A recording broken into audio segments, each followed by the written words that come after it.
Creating a beamforming algorithm has always been one of my dreams since I started Audio Brewers. I have always been relying on third-party beamforming algorithms for isolating the audio from an ambisonic signal into acoustic spots, but I always wanted to develop my own algorithm and like that being able to address the little things that really annoy me about other algorithms. Well, it's here, the Audio Brewers Beamforming Algorithm, and in this video I'm going to show you how it compares in practice with other beamforming algorithms. My name is Alejandro and we are the Audio Brewers.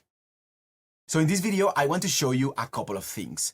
First of all, I want to show you how our beamforming algorithm compares to other beamforming algorithms with a couple of orders. I have chosen third and seventh order because little by little I see that these are kind of starting to become the standard higher order ambisonic signals.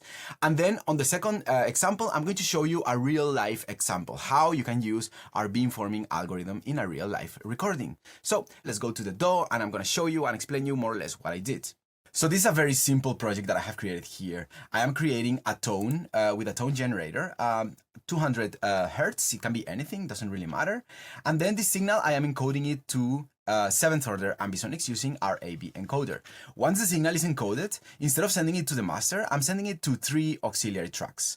Each auxiliary track is receiving the seventh order ambisonic signal, and each auxiliary track is decoding the ambisonic signal to one beam. In the first track, I'm using our advanced decoder to create a one beam of audio.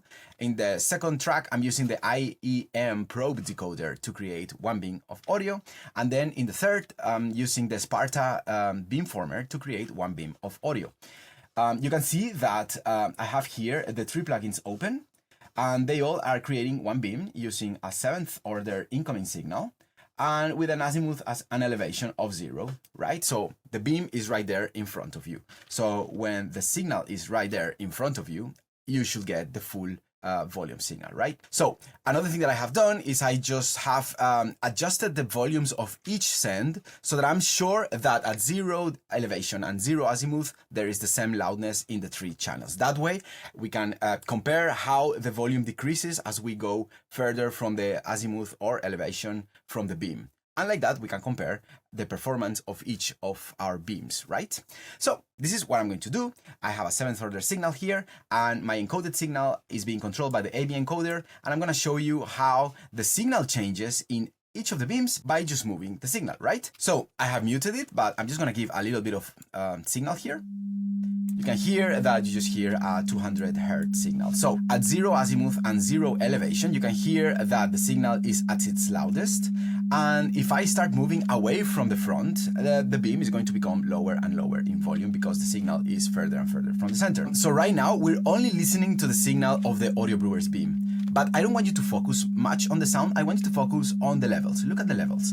And now as I move further from the center, you will see that each of the beams is starting to fade, right? So if I move further,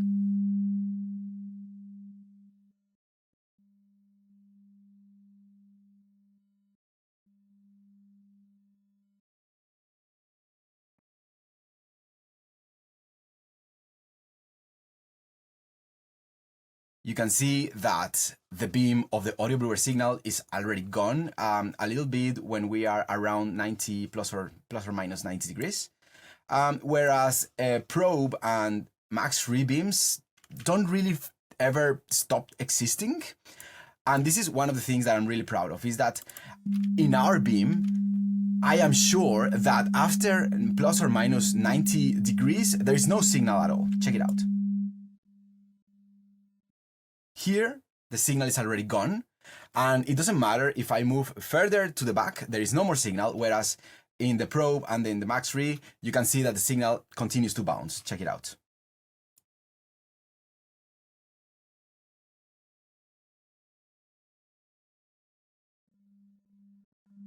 And then our beam is back, right? So how does this sound? Well, I'm just gonna make this signal a bit louder so that you can hear how the beam is as narrow as it gets. And if I move away from the center,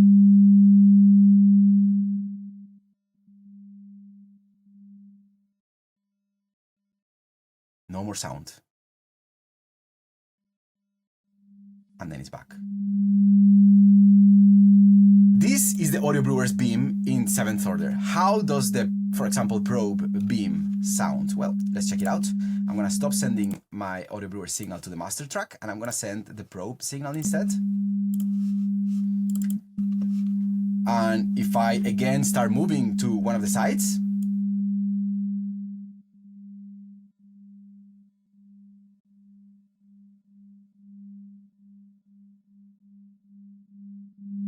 you can see that it never stops sounding. Let me just make it a bit louder.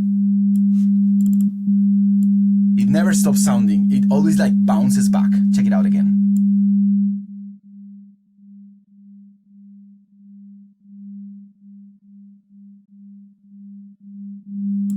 So yes, okay, when it is in the front center, it really sounds very concentrated in the beam, but as you get out of the beam, you never stop hearing the original signal.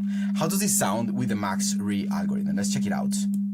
I'm gonna stop sending the probe to the master, and I'm gonna send the MaxRe to the master.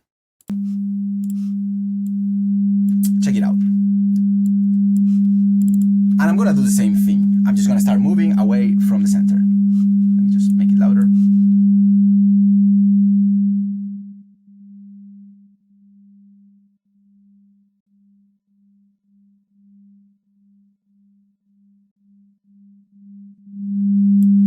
So you can see that there are still these bumps. They're much lower in volume in comparison to that of probe, but there are still these bumps. Check it out again.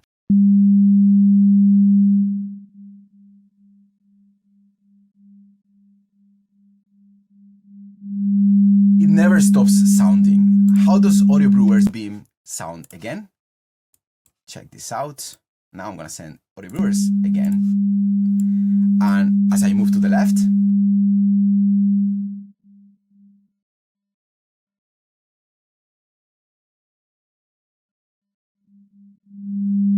there are just a couple of bumps before you stop hearing anything at all, right?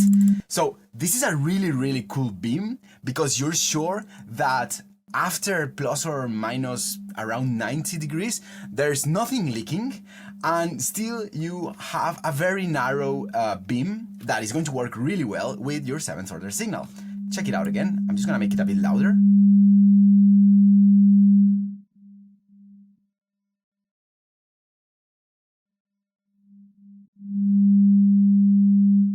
And so this is the beam of Audio Brewers in 7th order Ambisonics. Let's check it out in 3rd order Ambisonics. I'm gonna show you in 3rd order Ambisonics because it's kind of another standard that is becoming for working in Dolby Atmos. You have like Pro Tools Studio supports up to 3rd order Ambisonics, and then you have Nuendo and Cubase that support up to 4th order Ambisonics, so I'm just gonna use 3rd order Ambisonics. So I'm just gonna change the width of this track to be 16 channels. And you can see that my output is not 3rd order Ambisonics. And now I'm gonna change this sense to be 16 channel sense.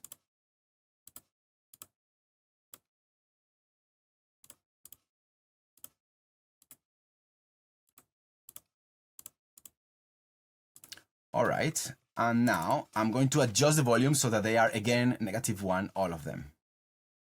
Oh, let me just change the order at which each plugin decodes. 3rd order.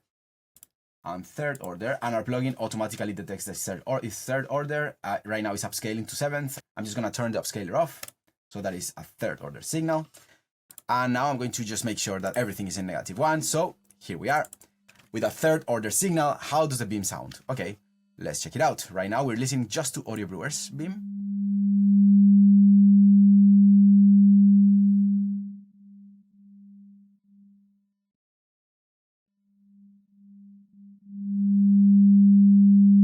Okay, you can hear that it's much more difficult to get rid of the sound that is behind the beam because the order is lower, but still the difference between the front center and whatever is around is quite important. Check it out in comparison to another algorithm. Let me just try the probe algorithm.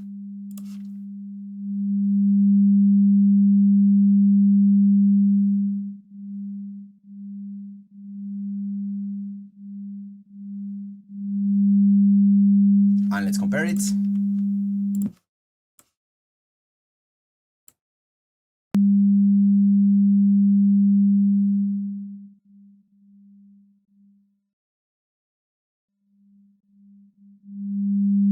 can hear that Audio Brewers Beam is much more silent after you get out of the front center. Now, how does the MaxRe Beam sound? Let's check it out. I'm just gonna stop sending Audio Brewers track to the master, and I'm gonna send the MaxRe track. And this is how the MaxRe sound.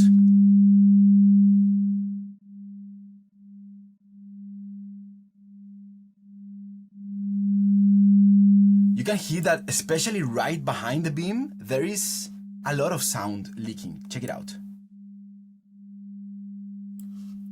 There is a lot of sound leaking when the beam is in the back, whereas Audio Brewers is completely silent.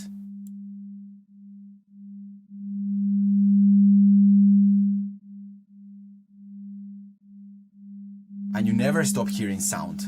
How does Audio Brewers Beam sound again? Let's check it out. This is Audio Brewers Beam.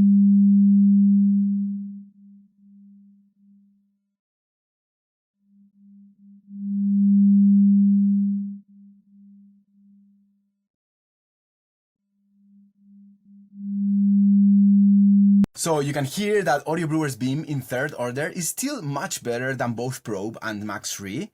In MaxRe you have a lot of leak coming from the back, and in the Probe you just have so much sound around, whereas Audio Brewers Beam is completely silent on the back and the sound that is leaking from the sides is almost minimal. It's a really nice way of isolating Ambisonics signals. So you might be wondering how our beamforming algorithm is useful in a real-life recording. Well, this is exactly what I want to show you now. I have here a third-order Ambisonics recording, and I'm going to be showing you how you can use our beamforming algorithm to cherry-pick signals in the whole three-dimensional acoustic sphere. So I have here the recording. I am decoding it to just stereo, and I'm going to show you how it sounds all together in stereo format, just so that you can get familiarized with the type of recording we're listening to. Check it out.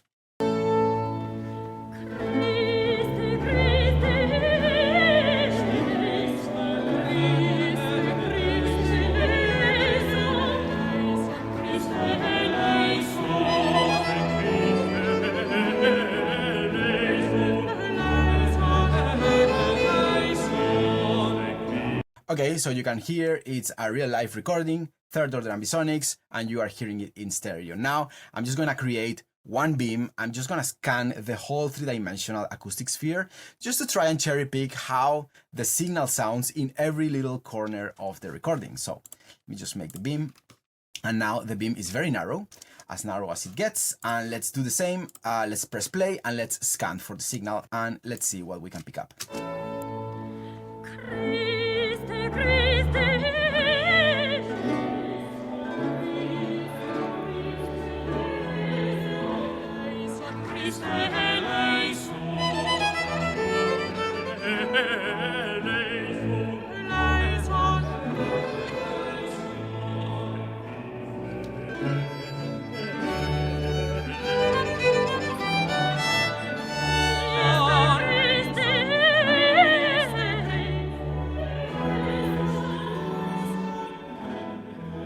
It's really cool the way I can literally go from the voices to the strings to the lute.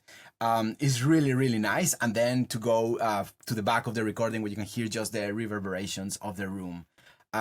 This is what our beamforming algorithm can do for you. Whenever you have a three-dimensional recording, you can cherry pick where the sound is coming from.